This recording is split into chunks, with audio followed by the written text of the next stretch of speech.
Remove and drain the water tank. Remove and discard the used water filter. Before we assemble the new water filter, we need to soak it for 5 minutes. Set the new filter to the current month. Assemble the water filter parts and ensure they are firmly connected. Install the new filter into the tank by clicking it into place. Fill the tank to the max line. Now reinstall the water tank.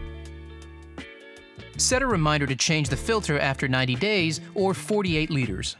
Or head to breville.com.au and subscribe to an automatic top-up of parts and accessories, which will be delivered to you based on the requirements of your machine.